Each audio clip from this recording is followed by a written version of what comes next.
Let's head into this newscast with the latest coming in on Donald Trump's impeachment trial, which is in the Senate, is currently officially underway, and ceremony and controversy took center stage in Washington as new developments weakened the president's case. Let's take you through all the Senate proceedings from yesterday. The first to arrive at the Senate were the House prosecutors, led by Intelligence Committee Chairman Adam Schiff. The prosecutors presented and read out the articles of impeachment to the Senate.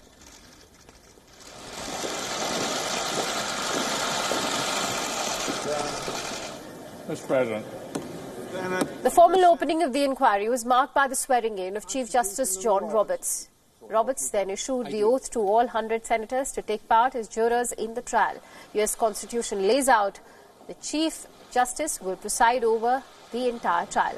While all these ceremonies were being carried out at Capitol Hill, a handful of protesters held demonstrations outside. A number of groups like Women's March and Rise and Resist took part in the protests. They were wearing T-shirts and carrying banners that read, "Remove Trump."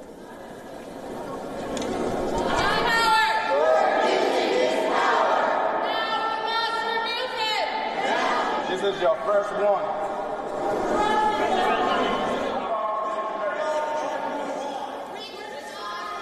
The major flashpoint between the Democrats and the Republicans in this trial is about the introduction of new witnesses. Senate Minority Leader Chuck Schumer said that they have asked for four fact-based witnesses to testify. We really have two questions. We have asked for four fact-based witnesses and three specific sets of relevant documents. The witnesses are not Democrats. They are the President's men, his top advisors, who he appointed. The documents are not Democratic documents. They are just documents, period. Every Senate impeachment trial in our history, all 15 that were brought to completion, featured witnesses. Every single one.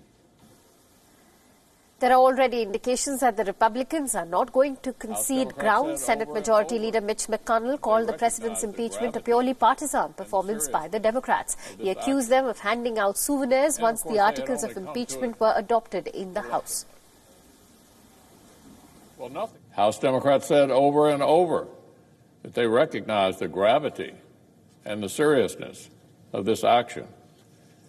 And, of course, they had only come to it reluctantly.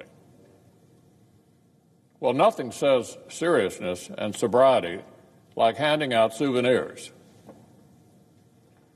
as though this were a happy bill signing instead of the gravest process in our Constitution. This final display neatly distilled the House's entire partisan process into one perfect visual. It was transparently partisan performance from beginning to end. President Donald Trump reacted to the trial by claiming innocence. He said he was being impeached for a perfect phone call with the Ukrainian president. Trump expects the proceedings in the Senate to move ahead rather quickly. Even as the trial kicked off, there were two major developments that dented the president's defense. The first came courtesy of a man named Lev Parnas, a close associate of Trump's lawyer, Rudy Giuliani. Parnas made the explosive claim that Trump was aware of everything that was going on with respect to Ukraine, and that the engagement with Ukraine was purely political and not in national interest. But Trump says he doesn't even know Parnas. He called the whole episode a hoax. Well, I don't know him. I don't know Parnas, other than I guess I had pictures taken, which I do with thousands of people, including people today that I didn't meet, but just met him. I don't know him at all, don't know what he's about, don't know where he comes from, know nothing about him. I can only tell you this thing is a big hoax. It's a big hoax. Now, Lev Parnas himself has plenty of charges against him. Ukraine is probing Parnas for illegally monitoring the U.S. Ambassador Marie Yovanovitch. Parnas was born in Ukraine, and so Giuliani regularly used his connections while dealing with Ukraine. Last October, he was arrested while trying to flee the U.S. and indicted on charges of conspiracy. The other setback came at the hands of a non-partisan watchdog called GAO, or U.S. Government Accountability Office. In its latest report, the watchdog said that the White House's decision to withhold aid to Ukraine was a clear violation of the law.